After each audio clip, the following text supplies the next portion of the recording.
mata modul 1.4 ini, yang pertama terbentuknya keyakinan kelas melalui kegiatan kesepakatan kelas yang dilakukan wali kelas dan siswa. Artinya itulah tolak ukur kita semua sebagai baik sebagai guru kelas maupun sebagai guru bela studi. Yang kedua, siswa mampu menerapkan dan menjalankan keyakinan kelas yang telah dibuat, yaitu tolak ukur saya dalam aksi nyata modul 1.4, yaitu budaya positif. Jadi adapun langkah dan tindakan yang saya akan lakukan, yang pertama adalah menghadap kepala sekolah untuk menjelaskan pentingnya budaya positif.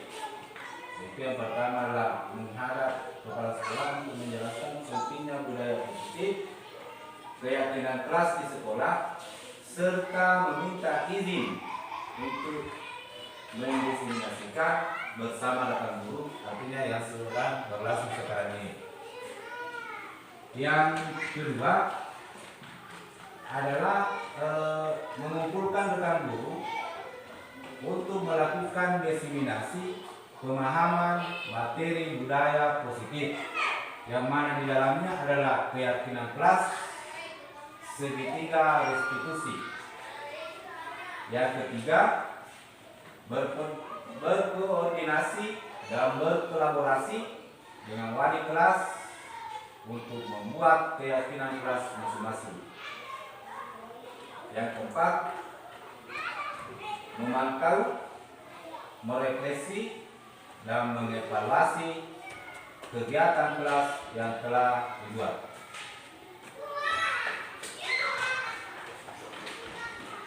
Jadi adapun dukungan yang kami butuhkan sebagai calon guru penggerak, yang pertama adalah dukungan dari kepala sekolah. Ini adalah dukungan dari kepala sekolah, rekan guru, serta murid agar tindakan yang telah disusun dapat dilakukan secara lancar dan menyeluruh. Yang pertama. Yang kedua, sarana dan prasarana untuk menumbuhkan budaya positif di sekolah. Yang ketiga, orang tua dalam melakukan budaya positif.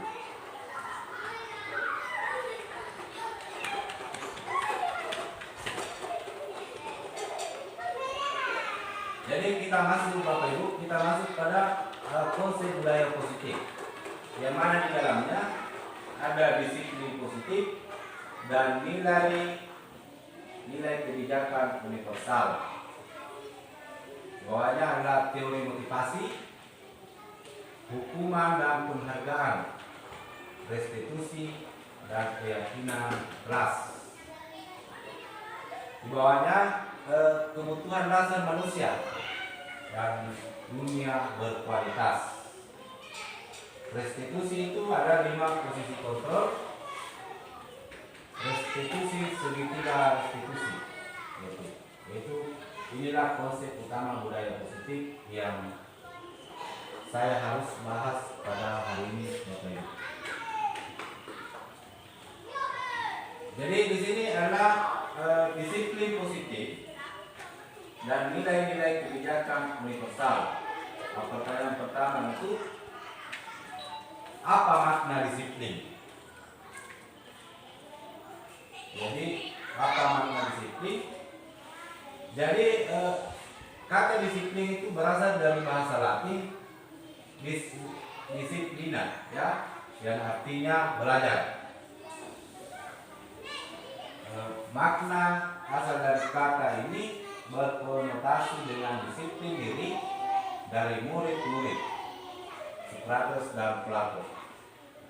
Jadi disiplin diri ini membuat orang menggali posisinya menuju sebuah tujuan atau apa yang dihargai. Lanjut, namun dalam budaya kita makna kata disiplin telah berubah menjadi suatu yang dilakukan seseorang pada orang lain untuk mendapatkan kepatuhan. Jadi kecenderungan umum adalah menghubungkan kata disiplin dengan ketidaknyamanan. Jadi antara disiplin ada juga ketidaknyamanan di situ. Bukan dengan apa yang kita hargai atau pencapaian suatu tujuan yang mulia. Jadi kita sebentar akan bahas ini yang mana dikatakan ketidaknyamanan atau kata yang dihargai. Jadi ini di atas adalah nilai-nilai kebijakan, nilai-nilai kebajikan universal. Jadi nilai-nilai kebajikan adalah sifat-sifat positif manusia yang merupakan tujuan mulia yang ingin dicapai setiap individu. Nilai-nilai tersebut bersifat universal dan lintas bahasa, suku, bangsa, agama maupun latar belakang. Jadi setiap perilaku atau perbuatan memiliki suatu tujuan. Ini menurut William Glasser pada teori kontrol tahun 1984. Ini adalah setiap perilaku atau perbuatan itu memiliki tujuan sebenarnya. Jadi dengan mengaitkan nilai-nilai kebajikan yang diyakini seseorang, maka motivasi intriksinya akan terbangun sehingga menggerakkan motivasi dari dalam untuk dapat mencapai tujuan mulia yang diinginkan. Menurut Dian Gosen 1998.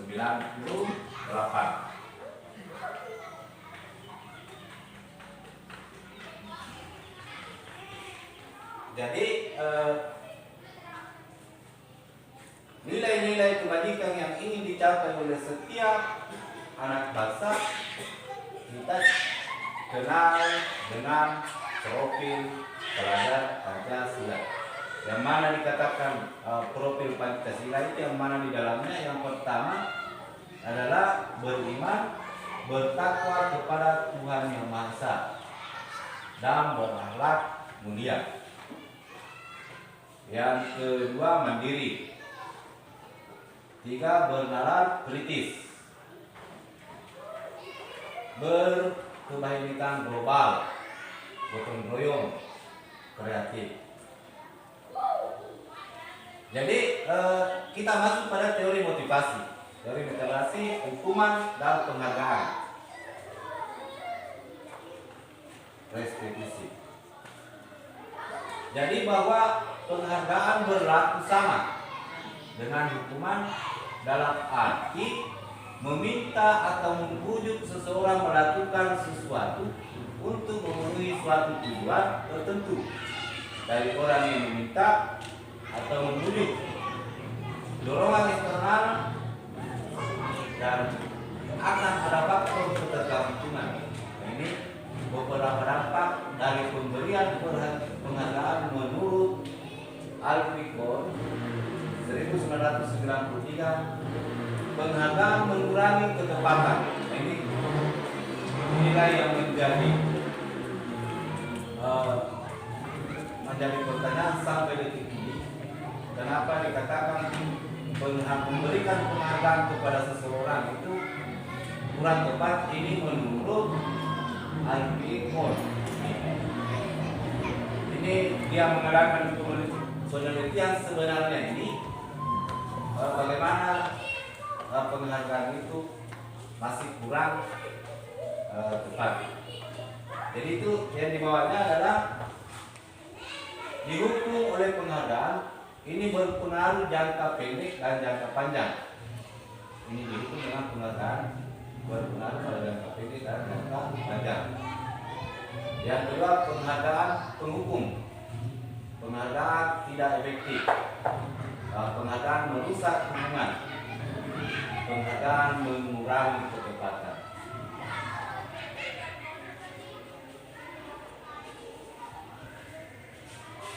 Jadi ini dihukum oleh penghargaan karena banyak berpengaruh dalam jangka pendek dan jangka panjang. Artinya begitu ada siswa kita yang dominan dalam proses pembelajaran, dan biasanya kita kasih hadiah. Biasanya kita kasih hadiah. Ini kalau menurut penelitian ini adalah kurang tepat. Kenapa? Karena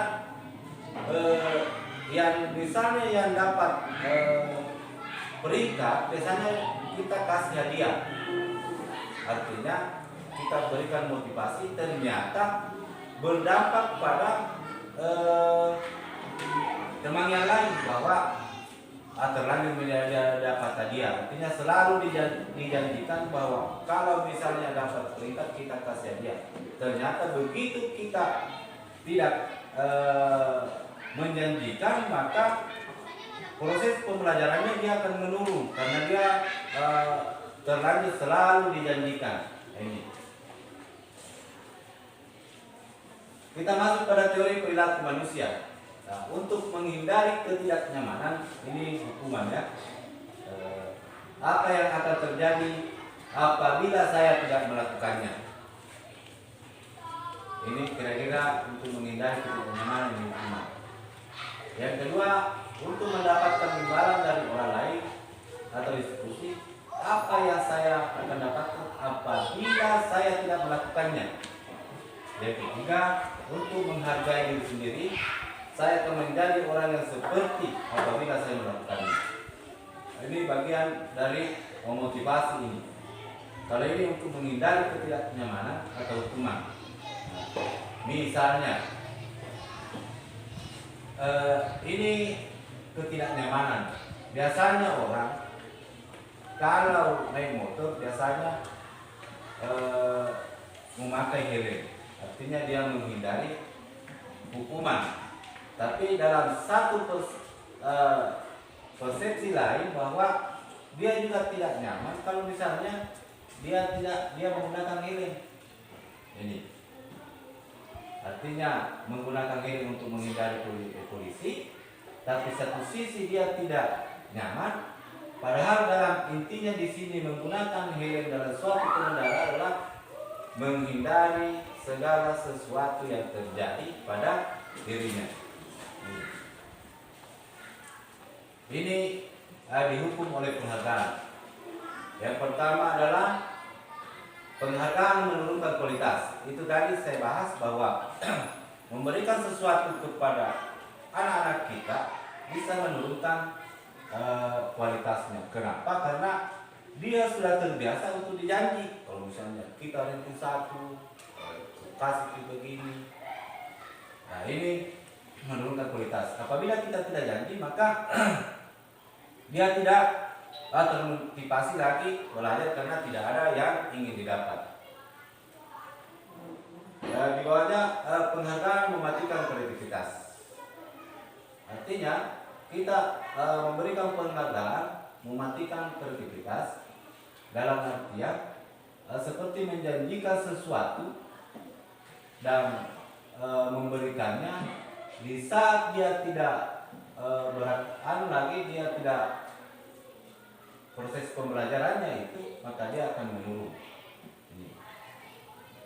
Penghargaan mengurangi motivasi. Inilah penghargaan intrinsikik ya. Di mana penghargaan itu apabila kita tidak memberikan dalam situasi yang tepat, seperti memberikan motivasi pribadinya, memberikan motivasi pada teman-temannya, maka dia mengurangi motivasinya sendiri.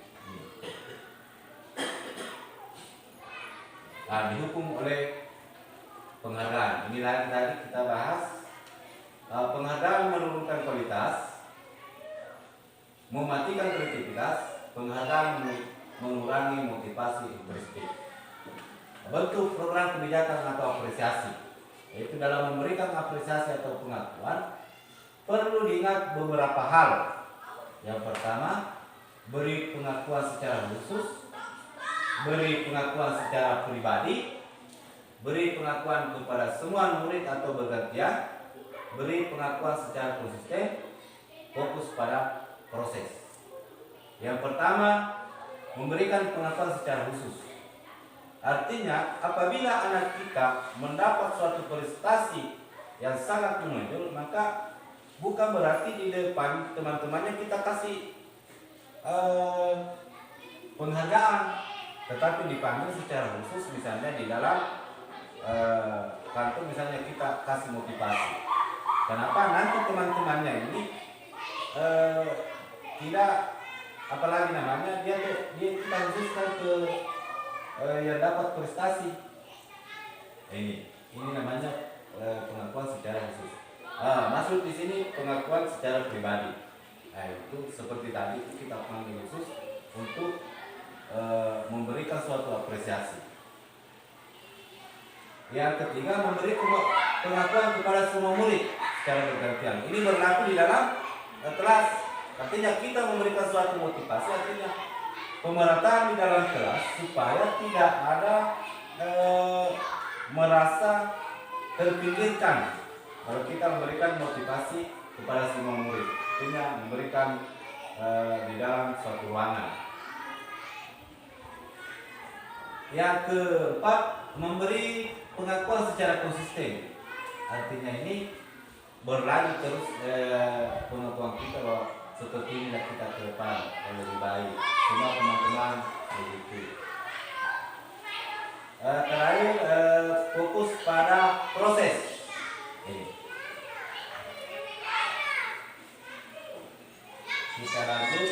Nah, ini contoh pengakuan atau apresiasi kebijakan. Yang mana pertama ungkap, kemarin saya perhatikan, artinya ini menunjuk pada siswa. Nilai kebajikan yang kita berikan adalah rasa empatimu besar sekali dalam situasi pada saat menolong murid baru di kelas kita. Inilah proses analisa kita ini. Yang kedua, saling menghargai. Itu masuk dalam kebijakan kepedulian. Yaitu pada saat membantu teman di dalam tugas kelompok. Ini dikaitkan dengan kerjasama antar teman.